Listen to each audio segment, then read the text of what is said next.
साथियों, 15 साल तक बंगाल पर कब्जा करने के लिए टीएमसी ने हर हथकंडा अपनाया है। इन्होंने अपनी ही जनता पर अत्याचार किए, भय को हथियार बनाया, सरकारी योजनाओं में सिंडिकेट का भय, धार्मिक यात्रा निकालने में पत्थरबाजी और बमबाजी का भय, चुनाव में आपका वोट कब जाने का भय, विपक्षी कार्यकर्ताओं की राजनैतिक हत्या का भय। लेकिन टीएमसी वाले ये भूल गए हैं कि भय और आतंकी यही मशीनरी पहले लेखपालों के पास थी। बंगाल की जनता ने लेप के आतंक को भी हराया था और अब वही जनता टीएमसी के भय का भी अंत कर रही है। इसलिए इस चुनाव में टीएमसी का एक भी हथकंडा काम नहीं आ रहा है। ये लोग पूरी तरह बौखलाए हुए हैं। अभी मालदा में जो हुआ, अपनी बौखलाहट में टीएमसी ने बहुत बड़ी भूल कर दी है। ये घटना टीएमसी के इस महाजंगल राज के ताबूत में आखिरी कील साबित हो रही है। इसी बौखलाहट में अब टीएमसी वाले देश के सुरक्षा बलों को, सीआरपीएफ को गाली दे रहे हैं। इसका जवाब बंगाल की देशभक्त जनता दे करके रहेगी।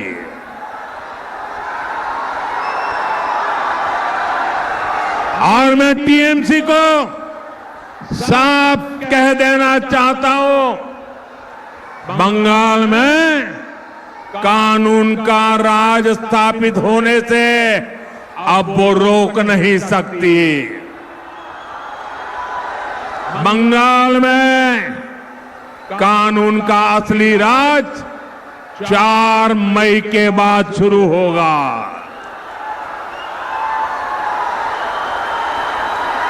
4 मई के बाद हर गुंडागर्दी का हिसाब लिया जाएगा।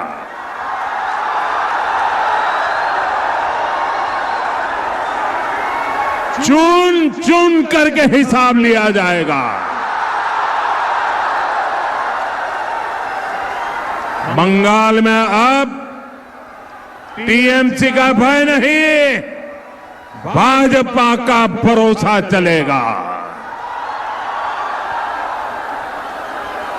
और काटमानिर खेला चलबे ना, काटमानिर खेला माफियाদের मेला, माफियाদের मेला, माफियाদের मेला।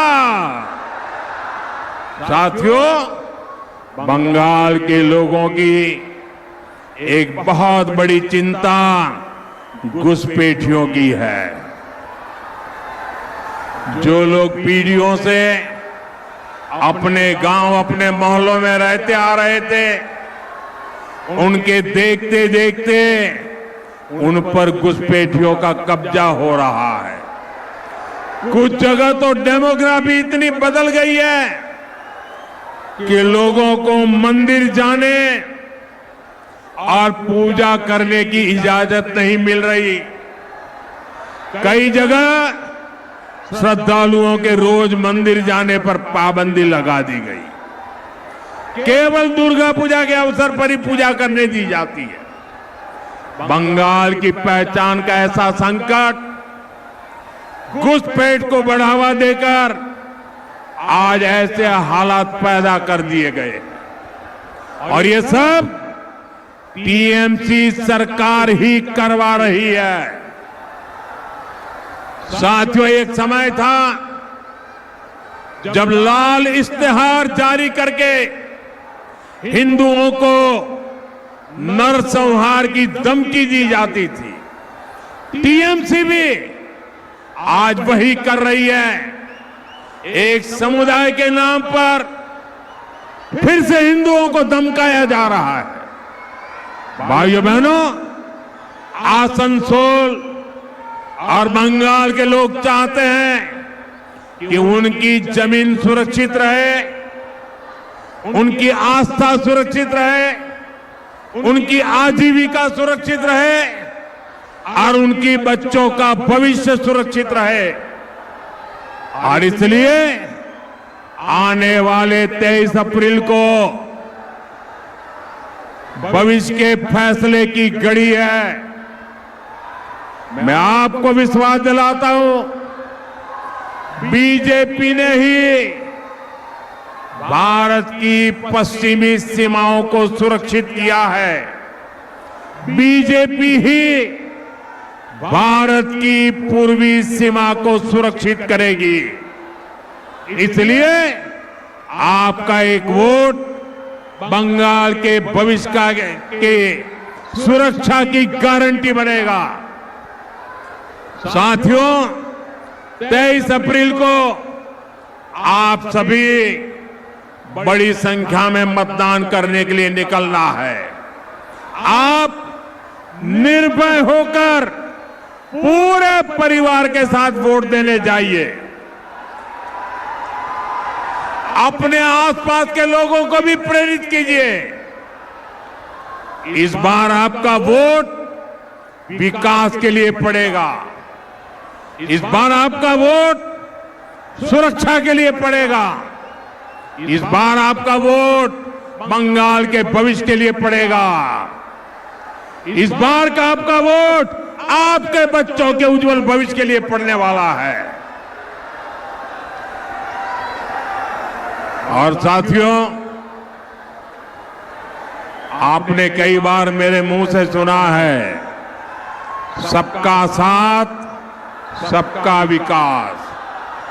सबका साथ सबका साथ सबका साथ सबका विकास। लेकिन आज मैं बंगाल की जनता को भरोसा देता हूं। आज मैं बंगाल की जनता को गारंटी देता हूं कि बंगाल के अंदर विकास के लिए हमारा मंत्र होगा सबका साथ सबका विकास। लेकिन जिन्होंने बंगाल को लूटा है, जिन्होंने बंगाल को बर्बाद किया है, उनके लिए मेरा मंत्र है सबका हिसाब। सबका हिसाब होने वाला है। और इसलिए सबका साथ सबका विकास और बंगाल में लूटेरों का होगा हिसाब।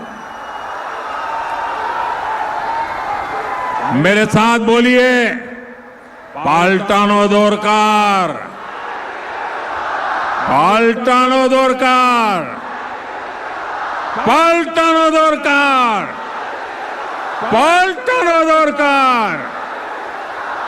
बोले भारत माता की।